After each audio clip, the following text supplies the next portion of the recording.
Nos últimos dias, nas últimas semanas, recentemente, ouviu-se de novo uma expressão distopia, referindo-se a esta realidade, aqui colocada entre aspas, que nós estamos vivendo aqui no Brasil.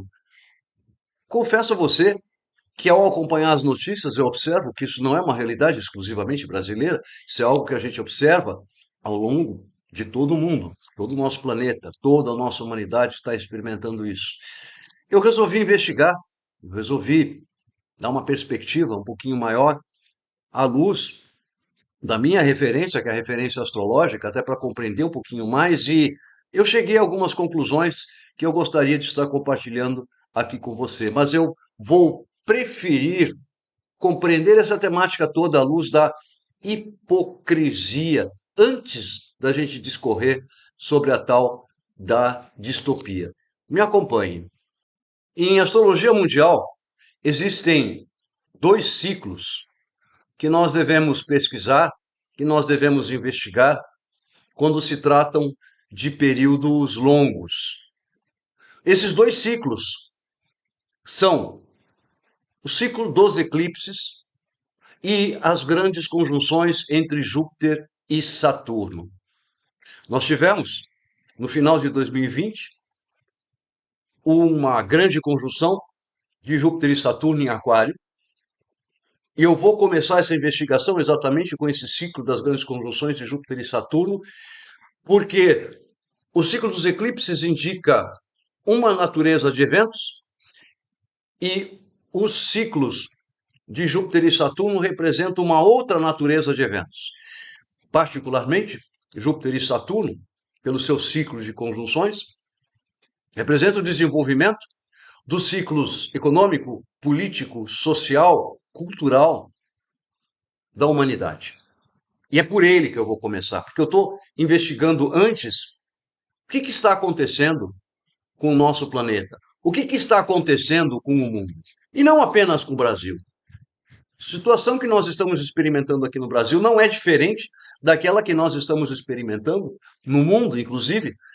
Disse há muito tempo que nós vivemos uma aldeia global, que se vive num mundo que é uma única comunidade, embora não seja bem assim a realidade, principalmente a partir da pandemia, nós tivemos uma reversão desse processo, uma quebra, inclusive, desse processo, porém, de certa forma, quando se tratam dos eventos econômicos, dos eventos do desenvolvimento da humanidade, as diferenças entre os povos hoje não se fazem mais notáveis, e por essa razão é que eu comecei a investigar esta apresentação pelos ciclos dos cronocratas. Essa grande conjunção ocorrida em Aquário, ela é notável porque ela ocorre no primeiro grau, 0 graus 29 de Aquário. Eu assinalei aqui em laranja, nessa tabelinha. Então ocorre bem no início do ciclo de Aquário. Como é que funciona esse ciclo das grandes conjunções de Júpiter e Saturno? Pois é, elas têm como propriedade delas acontecerem a cada 20 anos, formando trígonos, sempre no mesmo elemento, no signo anterior. É essa a ideia, tá? Então, eu tenho destacado a de Aquário, a seguinte será em Libra, a outra será em Gêmeos, sempre 120 graus para trás, tá? Depois de 200 anos, ela muda de elemento. Vai permanecer num outro elemento, vai formar uma série de conjunções a cada 20 anos, e depois de 800 anos, ou seja, daqui a 800 anos a partir de 2020, na verdade são 798, para passar um número mais correto, ocorrerá uma nova grande conjunção em Aquário. Porém, antes dela mudar de signo, ocorre uma grande conjunção híbrida, como a gente diz. Essa híbrida, ela já está ou já se encontra no signo seguinte, onde ela vai ocorrer. Depois a gente tem mais uma no mesmo elemento do signo onde é que ela vinha acontecendo, para depois inaugurar a série de fato do signo ou dos elementos onde ela irá ocorrer por um certo período de tempo. Pois é, aqui se você buscar nessa tabela, essa tabela eu obtive no site do Richard Nolly, que é fantástico, tem um monte de ciclos ali indicados, é uma questão de você pesquisar. O site é um site antigo, eu faço uso desse site há muito tempo. O Richard Nolly é aquele que tem aquele programa Astro Pro, é um programa complicado, mas é um programa riquíssimo, cheio de recursos, e é gratuito, tem mais essa característica, então você pode baixar. Ele é bastante complexo, mas ele é extremamente bom. Mas normalmente eu busco nesse site são os ciclos. Ele tem vários ciclos ali. Você pode pesquisar e encontrar um ciclo que te interesse. E eu tenho nos meus favoritos os grandes ciclos de Júpiter e Saturno. Eu destaquei nessa tabelinha em negrito as grandes conjunções ocorrendo em Libra. Então você pode observar que essa de 2040, ela também ocorrerá em Libra. Porém, em 1980, 81, ocorreram três grandes conjunções. Acompanhe no gráfico. Então, dia 31 de dezembro de 80, aos 9 de Libra, ocorreu a primeira grande conjunção entre Júpiter e Saturno, estando os dois diretos. 4 de março de 81, aos 8 de Libra, os dois astros estavam retrógrados e se encontraram novamente, formando uma conjunção. Todas essas duas conjunções são dentro do elipse. Em 24 de julho, aos 4 de Libra, desta vez com os dois astros novamente diretos, Júpiter e Saturno formaram uma nova conjunção e depois seguiram adiante seu rumo. Uma grande conjunção híbrida, ela já é um prenúncio do que nós podemos esperar na série seguinte de ar, uma vez que Libra é um signo de ar. Então, por si só, já mereceria o estudo. Então, eu normalmente, nas minhas aulas de astrologia mundial, quando me refiro às grandes conjunções, eu recomendo às pessoas estudarem também as grandes conjunções híbridas, porque elas são indicadores do que irá exatamente mudar. A direção da mudança. Qual é a linha da mudança? Porém, esta grande conjunção híbrida, entretanto, você pode observar que é a seguinte, que ocorreu em 28 de maio de 2000, ela acontece aos 22 de Touro e o elemento anterior era a Terra, tanto que a de 1961 ocorreu em Capricórnio. Então veja, a gente tem nesta sequência aqui listada de 1961 em Capricórnio, 80 e 81 Libra, 2000, 20 anos depois, em Touro, mais 20 anos em Aquário, mais 20 anos vai ocorrer em Libra, seguindo então já a série do ar por um certo período. Aí depois nós teremos uma híbrida para mudar de signo de novo. Mas esta híbrida, em particular, ela tem um pouco mais de importância que as outras híbridas. Toda vez que há uma repetição de um evento num mapa, e principalmente motivado por uma retrogradação, como é o caso, chama a atenção, ela passa a ser um neon e me obriga a estar olhando o que está acontecendo. Vamos por partes?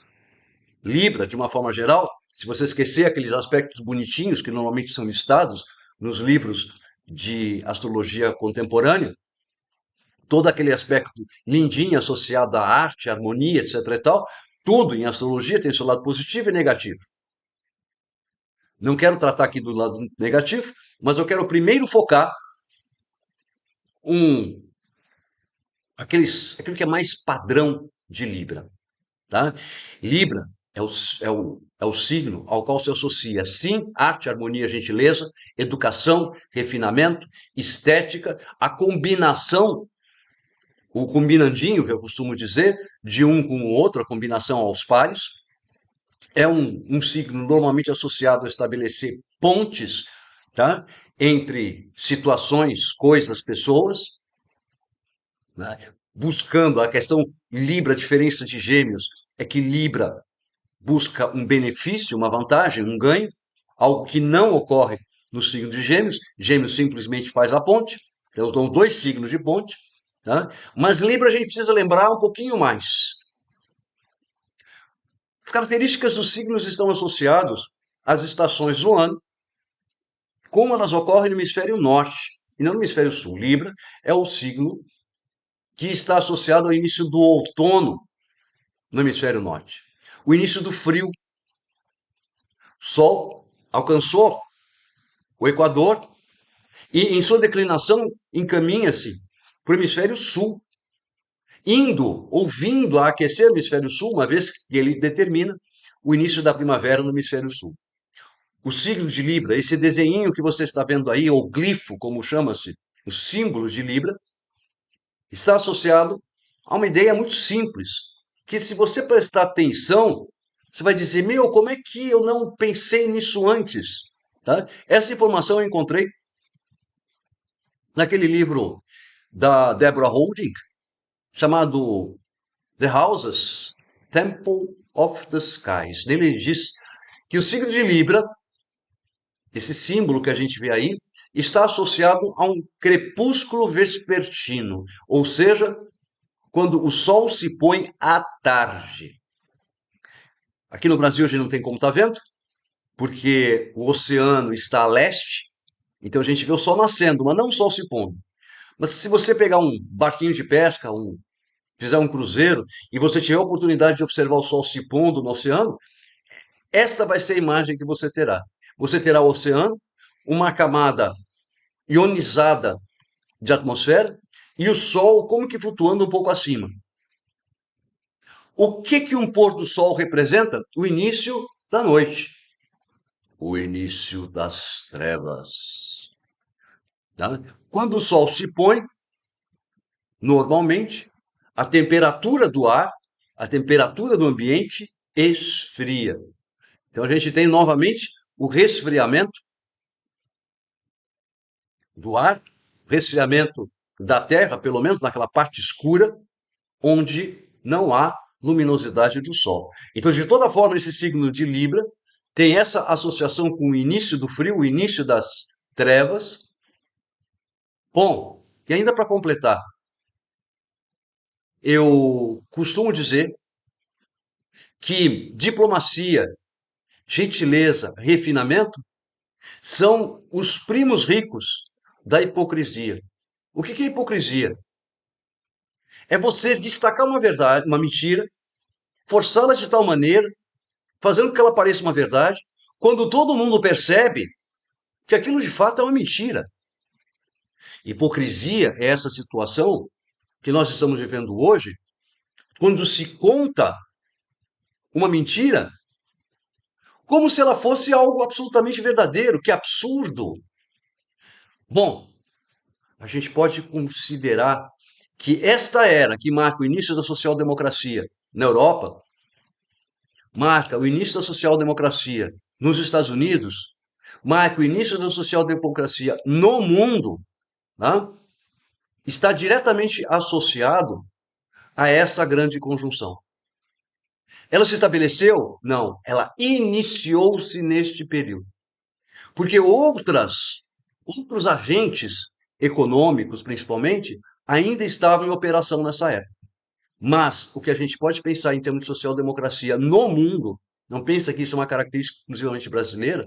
Margaret Thatcher foi representante da social-democracia, Ronald Reagan, representante da social-democracia. E no Brasil nós tivemos, além do FHC, nós tivemos o início, formação, lançamento, fundação do Partido dos Trabalhadores. Então, muitas coisas estão diretamente ao que nós estamos experimentando hoje, elas surgiram de fato há cerca de 40 anos atrás, para se refletir.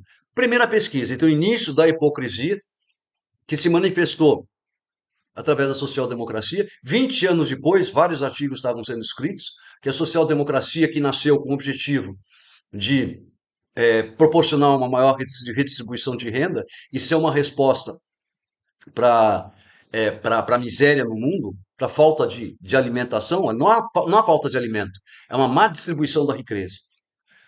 Ela se propôs a ser uma resposta para isso e ela não conseguiu ser uma boa resposta. A origem está aqui.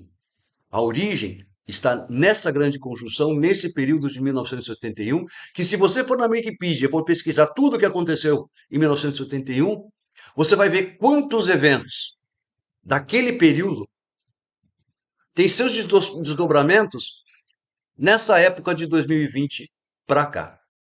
A interpretação dos eclipses na astrologia contemporânea, a maior falácia que existe. Primeiro, que te faz acreditar que o eclipse vai mudar a sua vida e não vai mudar mesmo. Eclipse é um evento de ordem mundial. Ele interfere a humanidade, ele interfere o planeta.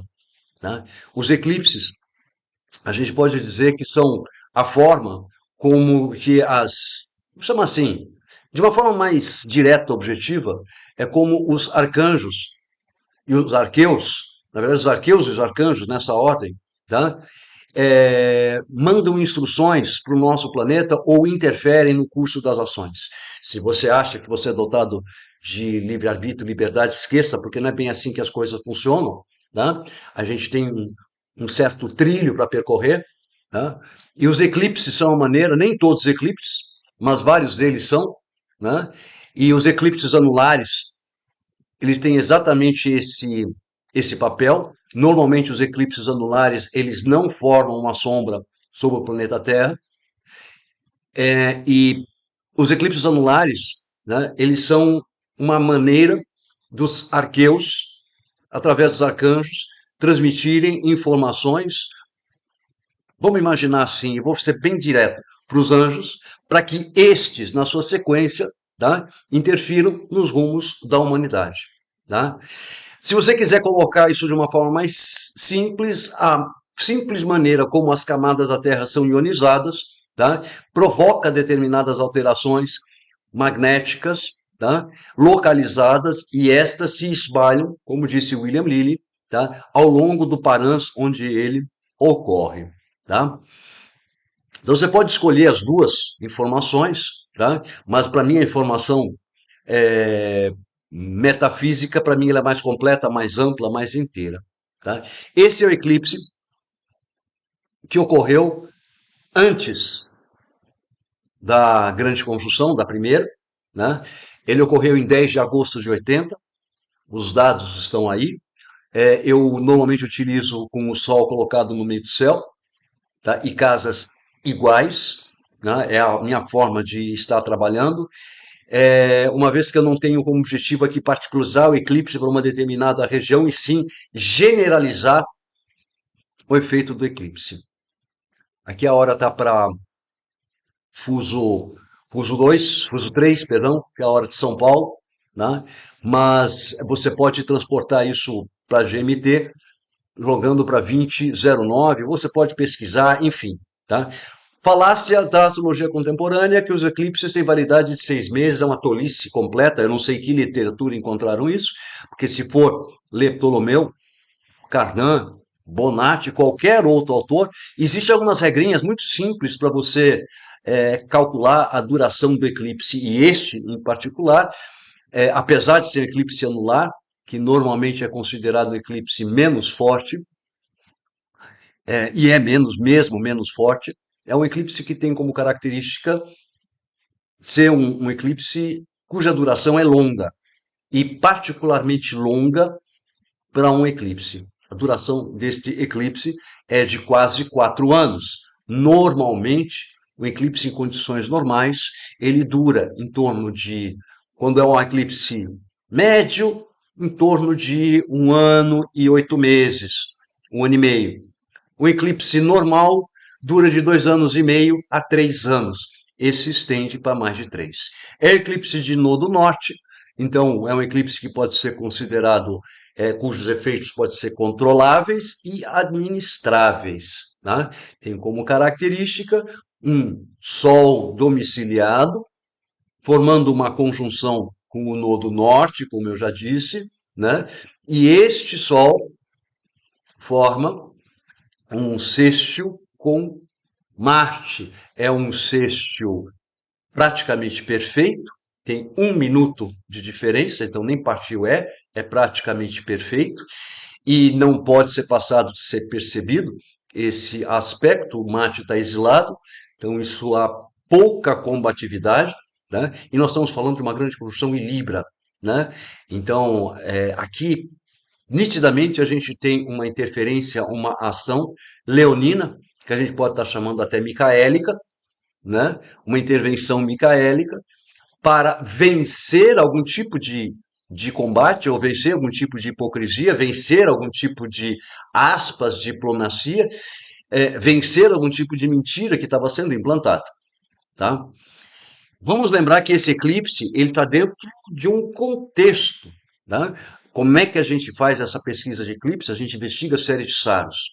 A minha dica é você procurar no site da NASA, o antigo site da NASA, né? Porque ele agora, quando você entra no site antigo, ele pede para você entrar no novo, mas o novo não tem todas as informações que você está buscando. O novo é lindo, tá? Fotos maravilhosas, mas não traz o mesmo conjunto de informações que o site antigo oferece. Vamos ver até quanto tempo esse site antigo vai permanecer no ar. O site antigo permite você pesquisar a série de Saros e você acompanhar. Séries de Saros são eclipses que se repetem com uma mesma geometria por um longo período de tempo. Esse longo período de tempo normalmente são 13 séculos.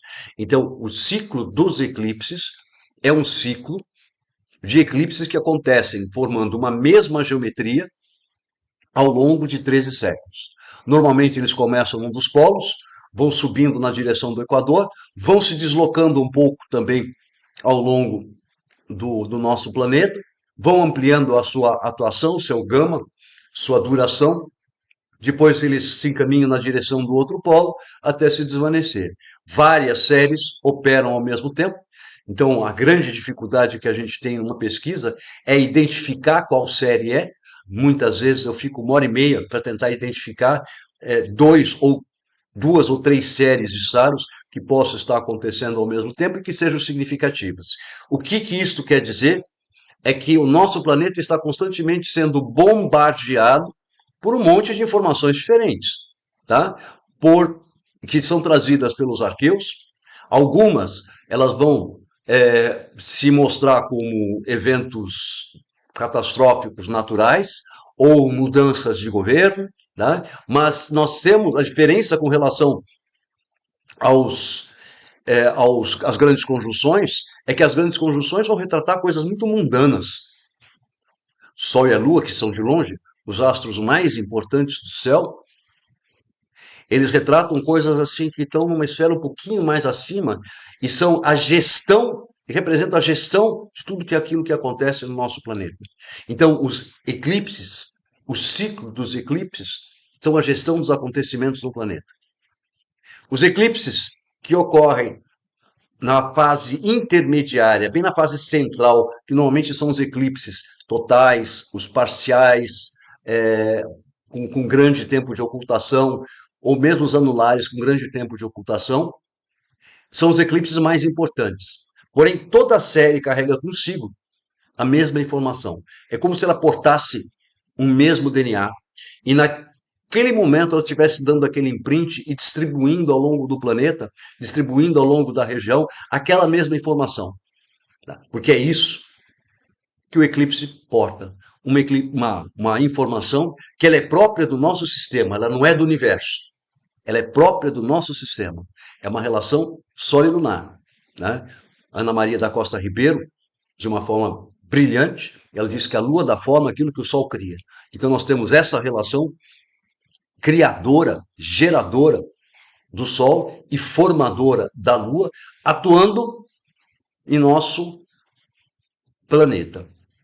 Vamos dar uma olhadinha como são as séries de SAROS desses dois eventos próximos que eu quero colocar aqui. Aqui tem esse do mapa anterior, onde ele ocorre. Ele inicia-se, vamos dizer assim, no sul do Brasil. E depois eu coloquei um outro que é na sequência, quer dizer, tem outros no caminho, Embaixo você pode estar vendo que eu listei o eclipse de 62, o de 80, o de 98, 2016. Todos esses eclipses terão esse mesmo desenho, apenas que em regiões diferentes. E por que eu destaquei esse de 2034?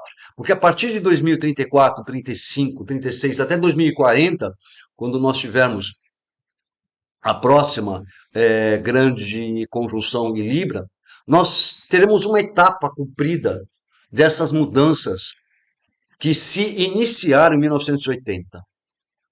Tá? Então nós temos um período de 60 anos aí, que representam 60 é 12 vezes 5, 60 é o número de graus, é o número de minutos dentro de um grau, é o número de minutos dentro de uma hora. O sistema sumeriano era sexagesimal, coisa só para a gente pensar, tá? Mas os eclipses têm um ciclo diferente, é aproximadamente 18,53 ou 18,57, alguma coisa, anos, para eles se repetirem, tá? E essa série de Saros que eu achei interessante, eu destaquei aqui, porque essa série de Saros, de alguma maneira, ela diz respeito aos acontecimentos aqui no nosso país, e eu quero lhe trazer boas novas. Você que está agora em 2023, relaxe e fique tranquilo, que nós vamos viver um longo período antes de qualquer transformação importante ou significativa. Você verá até 2034 que esses eventos que deram partida em 1980, eles terão os efeitos dele estendendo-se até 2034. Ou até 2034, a intervenção arcangélica se fará extremamente necessária, porque aqui no nosso país, especificamente no nosso país, aqueles eventos de 1980 ainda precisarão ser mudados, revertidos, melhorados, aperfeiçoados, enfim. Tá? Nós tivemos o eclipse de 2016, eu vou deixar para você estudar. Ele não é tão relevante, razão pela qual eu não incluí. Porém, é para você pensar o que a social-democracia no mundo ela trouxe aqui para o nosso planeta. Ela contribuiu efetivamente para a redução da pobreza, da miséria, para a diminuição da fome no mundo, para a melhor redistribuição, não falo nem da riqueza, mas dos alimentos. Falo dos alimentos. Comer, algo básico. Não há água para todos no planeta. Água tratada, mesmo no Brasil, que é um país, a gente pode quase dizer que é de primeiro mundo, não há água tratada em todo o planeta. Então, vamos lá. Eu vou mostrar uma imagem que para você talvez seja bem conhecida, tá? Porque isso sim é uma hipocrisia e, por que não? É também uma distopia. Vou falar sobre distopia daqui a pouquinho. Que nós temos o Portal do Morumbi à direita e a favela de Paraisópolis à esquerda, separado por um muro enorme. A gente tem, por um lado, a extrema riqueza e do outro lado, a extrema pobreza. E aqui nessa imagem, o portal não, a favela de Paraisópolis, essa agora parece até boa. Agora, pergunta que eu lhe faço: esses separado por muro, separado por fronteira, o Trump recentemente quis fechar a fronteira do México com muros. Em silêncio, tem outros muros sendo colocados pelo mundo para conter determinados povos do outro lado, para conter determinadas tribos do outro lado. É humanidade, não é dois humanidade. E aqui não se fala de inclusão, eu não estou vendo inclusão aqui. Eu estou vendo exatamente através desse muro a separação. E é a população, na década de 80 principalmente, o processo da favelização no Brasil cresceu muito a partir justamente dessa época de 81. No Rio, assumiu Brizola, era a época que eu estava fazendo faculdade no Rio de Janeiro, de repente explodiram as favelas. Houve o segundo surto de favelas no Brasil, no final da década de 80. Essa década de 80 foi o ano da favelização no Brasil. Com a favelização, veio o narcotráfico, vieram as milícias, vieram tudo aquilo que você está sabendo. Eu não estou falando nenhuma novidade. Mas a gente tem muros. Porque a gente, em vez de incluir, o muro faz o quê? Ele segrega. Então, de que adianta você falar em inclusão, que você vai incluir A, B, C, se a primeira coisa que você faz, você separa?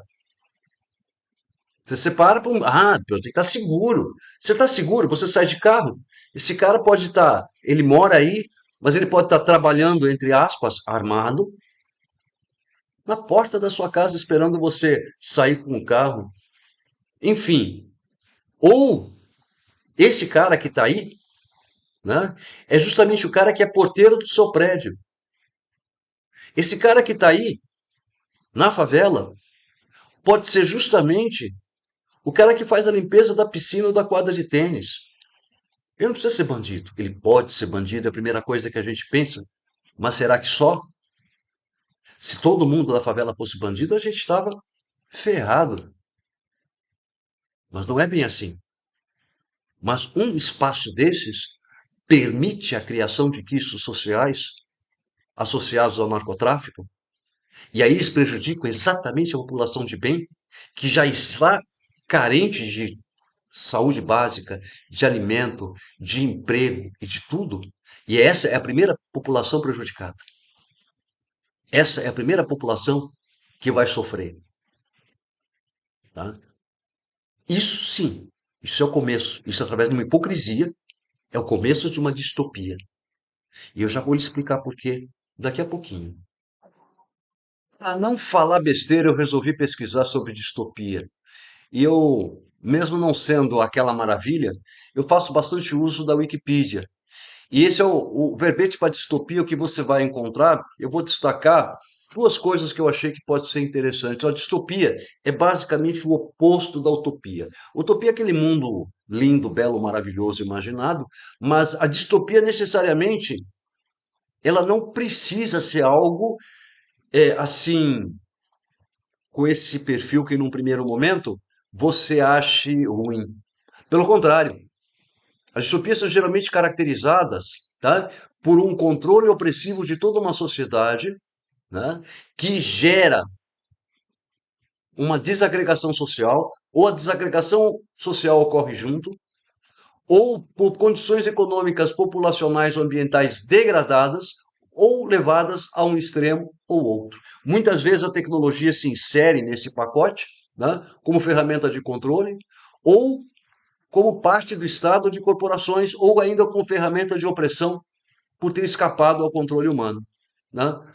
A gente já tem isso, a gente de certa forma já vive isso, né? Com o próprio Face, o YouTube, o Google, já faz essa censura prévia, essa censura já faz parte desse controle, que é um controle, o Estado já não existe mais. Tá? Há muito tempo, Gilles Lapouche já diz que o sistema representativo não representa mais nada. Tá? A gente só tem uma pessoa ali de fantoche que defende um determinado grupo econômico. Basicamente é isso que tem. E deputados, senadores e tudo mais, no mundo inteiro, não representam mais nada, muito menos no Brasil. Se você souber como é que os caras são eleitos, e eu não estou falando de fraude nas urnas, o que eu estou falando é que o sistema o voto proporcional, como ele funciona no Brasil, ele faz com que você tenha um puxador de votos que traz toda uma legenda. E aí você põe as pessoas que você quer dentro do pacote da legenda, as pessoas são eleitas. Né? Você põe tiririca em cabeça de chapa e o restante você põe para estar sendo levado junto no comboio. Né? Então, a distopia, a primeira característica que ela traz exatamente é isso. Né? E vários filmes já foram feitos, livros já foram escritos, você pode continuar consultando essa página do, da Wikipedia, você pode continuar rolando, tá? É, mas o ponto onde eu quero chegar nesse momento, tá, é que a sociedade distópica tem alguns pontos em comum, tá? Porque ela tem um conteúdo moral. Tá? E esse conteúdo moral normalmente tem como objetivo trazer respostas para alguns dilemas morais atuais ou como eles possam se desenvolver adiante. Oferecem sempre uma crítica social, é o que nós estamos experimentando já há alguns anos, 20 anos pelo menos. Né? Ponto-chave para mim, exploram a estupidez coletiva. Tá? O poder é mantido por uma elite, mediante a somatização e o consequente ativo de certas carências e privações do indivíduo. Tá? Então a gente tem um controle do pobre, um controle da miséria. Na distopia não existe esse propósito de resolver a miséria do mundo. Tá? O discurso tende a ser eminentemente pessimista, tá? Raramente flertando com esperança. Não. E outra coisa que nós já estamos experimentando, que é a violência banalizada e generalizada. Segundo eu ouvi aí, talvez você tenha ouvido também, tá? É, deixa o cara roubar o celular. Ah, matou? Também? Você não deixou ele levar teu celular? Você ouviu isso? Eu ouvi. E eu ouvi isso mais de uma vez.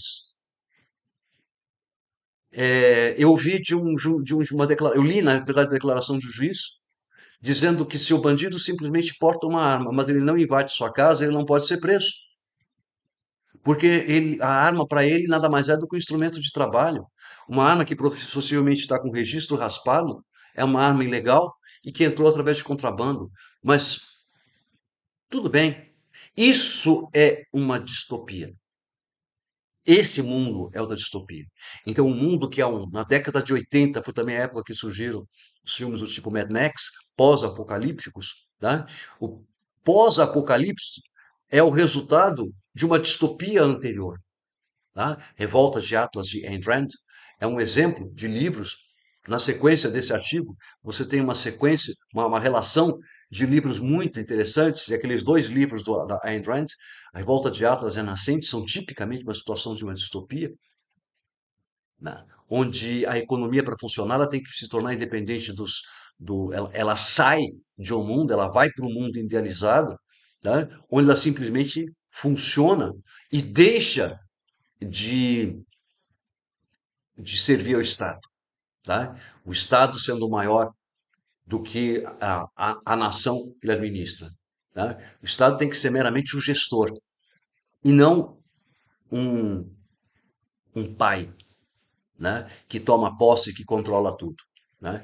E esse controlar tudo, tá? Essa forma totalitária de ser, esse formato a gente já viu, e se a gente acompanhar com cuidado o que está acontecendo no resto do mundo, a gente já viu isso na Alemanha da década de 30, década de 40. A gente já viu uma tentativa disso na década de 10, da década de 20 na Espanha. A gente já viu acontecer isso no, nos primeiros anos da, da Rússia e da União Soviética. E a gente vê acontecer isso na China. A China, inclusive, você não tem uma internet liberada, não tem um Google liberado. Tudo é controlado, seus passos são controlados. Eles, por muito pouco, eles não controlam o seu pensamento. Por muito pouco. Né? Mas eles controlam o que você diz, o que você escreve, como você fala. Tudo é controlado, tudo é vigiado. É este modo de ser que você gostaria? Será? Vamos de novo pesquisar eclipses. E eu fui pesquisar para entender esse movimento, eu vou chamar de totalitarismo, tá? Eu não vou chamar com o nome oficial dele, mas o nome oficial dele é realmente a social-democracia, né? Mas no totalitarismo eu coloco mais modelos de governo debaixo do mesmo guarda-chuva, e aqui nós temos um modelo totalitarista funcionando em Cuba, resultados a gente conhece, um modelo totalitário funcionando na Venezuela, que também a gente conhece, e o modelo totalitário funcionando na China, que a pessoa vai me dizer, nossa, mas lá tem um monte de rico. Lá a economia cresceu com uma barbaridade. Né? Lá eles fizeram um modelo híbrido, bem interessante, e esse modelo híbrido, que é semicapitalista, como eles chamam, tá? Mas é interessante que o Ocidente não tem controle exato sobre tudo aquilo que acontece, os processos que acontecem lá, razão pela qual, né? Nos últimos, vamos chamar assim, nos últimos 2, 3 anos, por razão de desconfiança, muitas empresas já saíram de lá. E o fato de muitas empresas terem saído de lá, né, diminuiu o crescimento econômico da China, que na verdade hoje está aparecendo, que aconteceu de uma forma absolutamente artificial, né? E os eclipses que eu tenho a seguir, eles mostram exatamente de que maneira a gente pode esperar essa expansão da China, né? Aqui os eclipses não dizem especificamente a China, mas são dois eclipses que estão próximos àqueles que eu listei, são de outra série, são da série 145, que na verdade começou em 1999. Como é que começou? A pesquisa que vale a pena avaliar é de 1999, 2017, 2035, e que eu, Henrique, estou associando ao declínio da China. A China já está num processo de declínio. Todos os métodos artificiais de crescimento econômico da China, ela está num limiar muito grande, tá? De ruptura. Vocês vão me dizer, foi por causa do Covid. Também, o Covid concorreu. Mas os principais, veja, quando teve o estouro da bolha e aquela empresa do setor imobiliário que não conseguiu honrar os seus compromissos, eles deram uma solução interna que provavelmente passou por injetar dinheiro e recomprar. Na verdade, tudo, governo, tudo é controlado.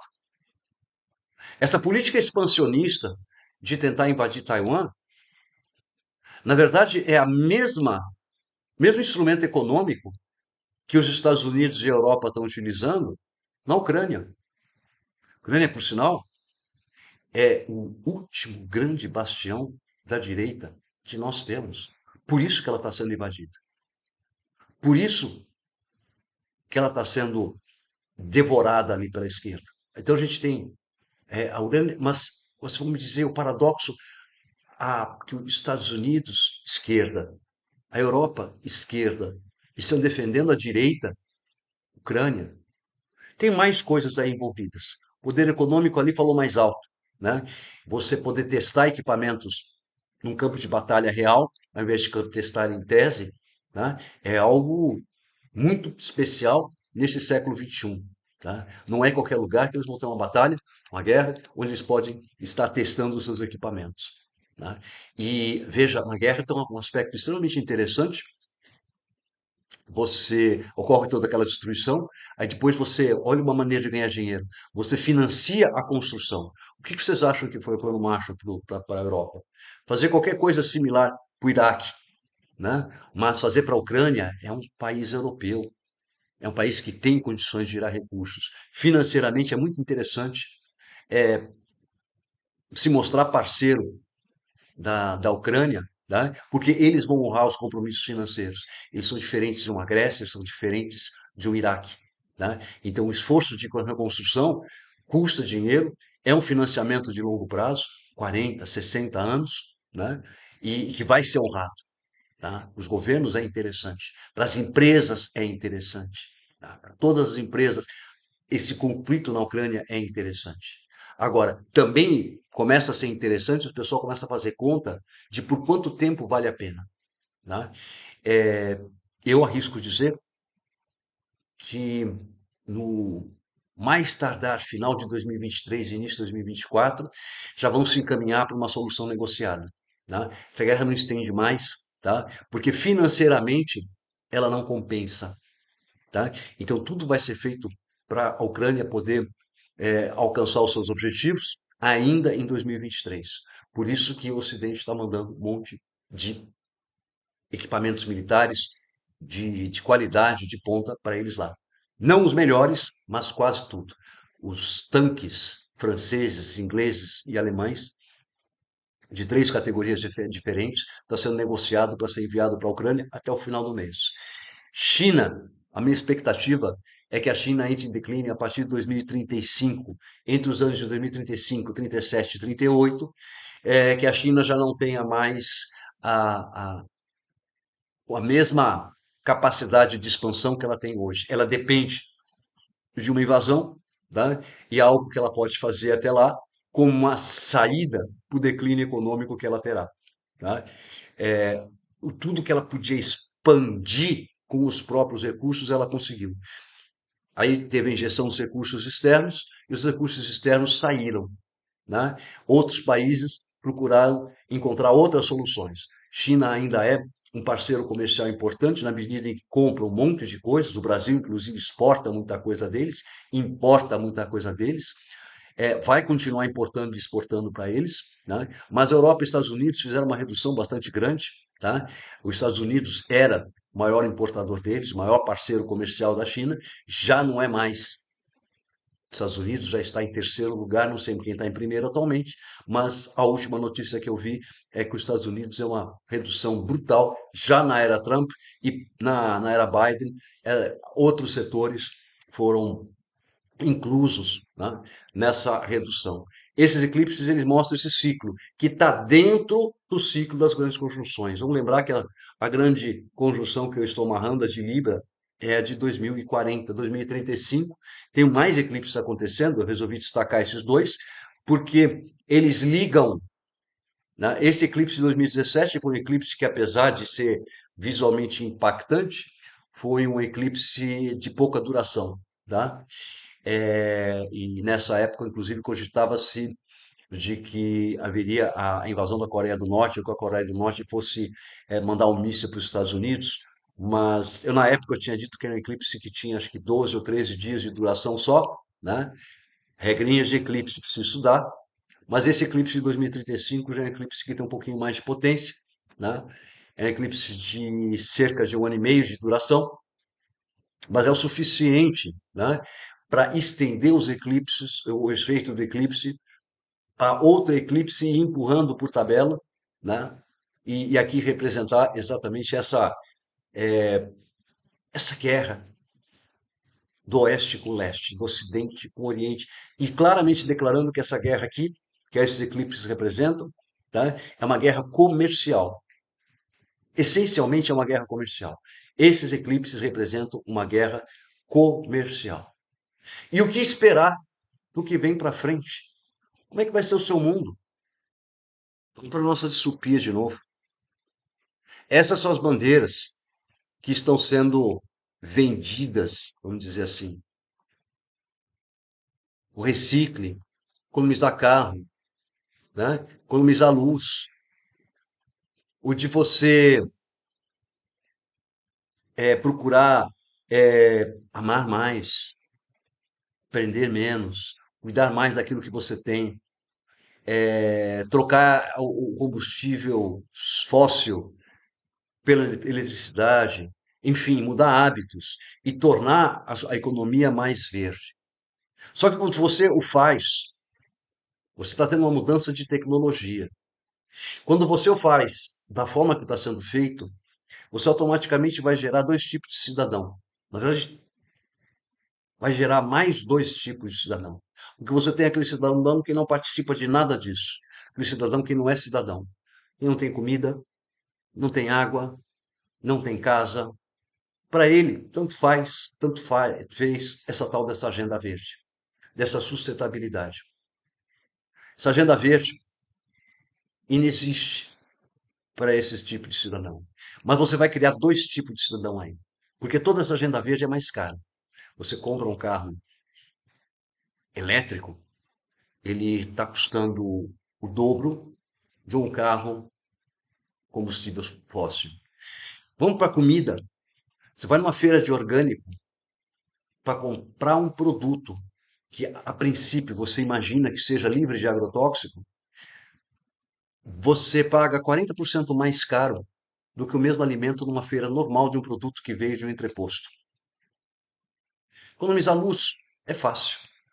Reciclar não é difícil. Mas tudo isso gera outros custos que faz que o resultado ou o produto dessa substituição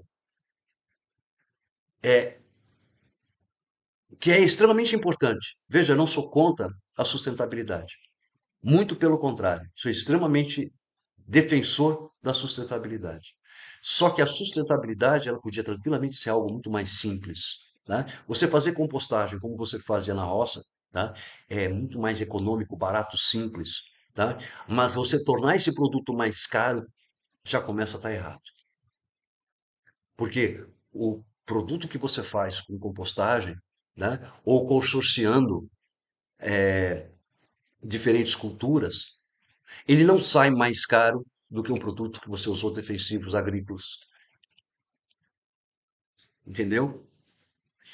Um produto que você de repente use para fazer os carros, baterias de lítio, esse lítio precisou ser extraído de uma mina. Na verdade, você está colocando um metal pesado, extremamente poluente na natureza, através das baterias. Essas baterias têm uma durabilidade, você vai ter que trocar.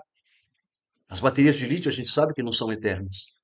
Tudo na nossa vida é recarregável. Você tem um celular que tem uma bateria de lítio, que você consegue ter um ciclo de quantas vezes você consegue recarregar. Chega a um determinado ponto, 1 ano e meio, 2 anos, você não consegue a carga, a duração da carga já não é mais a mesma. Ele não dura mais um dia de uso. Ele dura menos de um dia. Vai durar 20 horas, 18 horas, porque ele não pega mais carga total, ele não sustenta mais uma carga total. A mesma coisa vai acontecer com as baterias de lítio dos automóveis e de todos os veículos que estão aí. Então, as soluções que estão sendo encontradas atualmente, ainda não são, para a obtenção de eletricidade, ainda não são as ideais. Fora o que se sabe, que a mão de obra que trabalha nas minas, principalmente estas minas desse tipo de material, é uma mão de obra que trabalha em regime análogo ao escravo em sua grande maioria. Mas é isso que está se vendendo.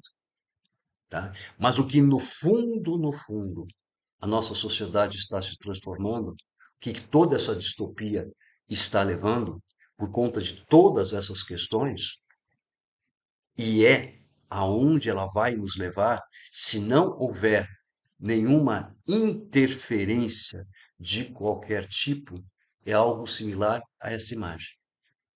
Nessa imagem você vê cada um tem a sua árvore, cada um está isolado, cada um no seu próprio mundo, fechado em torno de si mesmo.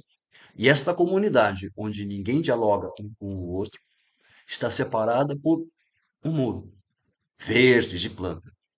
Observe que esse verde, onde essas árvores estão assentadas, onde as pessoas estão assentadas, é um verde, a gente pode quase dizer artificial, não tem mato. Porque é como se estivesse criando um mundo verde e não deixando o mundo viver à sua maneira. A tecnologia está nos levando a isso. Então, o ideal é que a gente saiba fazer uso da tecnologia de forma adequada. Então, vamos voltar ali para a grande conjunção de Júpiter e Saturno em Aquário. Sim, ela inclui a tecnologia, mas a tecnologia, o ideal é que ela seja uma ferramenta auxiliar no nosso desenvolvimento, no nosso progresso, no nosso crescimento, e não que ela se torne mais relevante do que o próprio ser humano, que é o que está acontecendo. Nas empresas de seguros, decisões já são tomadas absolutamente a partir da inteligência artificial. A inteligência artificial não é mais suporte. A inteligência artificial já domina. Em outras empresas, que a gente sabe, esses grandes consórcios de financeiras também trabalham dessa forma, decisões são tomadas dessa maneira. O ser humano, como diz Yuval Harari, uma das possibilidades do ser humano é ele se tornar absolutamente desnecessário. Será que é isso que nós queremos para nós? Estamos exatamente nessa fronteira. Estamos pensando no Kali Yuga, estamos naquele ponto mais baixo da nossa evolução civilizatória, ponto onde a partir do qual a gente pode começar a crescer. Como dizia uma amiga minha, eu me alegro quando eu chego no fundo do poço, porque eu sei que pior não tem como ficar, não tem como ir mais fundo. Eu sei que daqui a única coisa que me resta é subir. Temos a nossa civilização, fundo do poço, nós ainda não chegamos, ainda falta mais um pouquinho. Vamos esperar 2023, 2024, vamos esperar até aproximadamente 2030.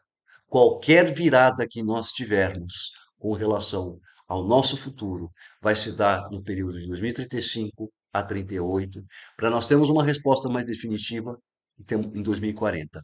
Não estou sendo pessimista, estou sendo absolutamente realista à luz das indicações astrológicas. Abraços, paz a todos.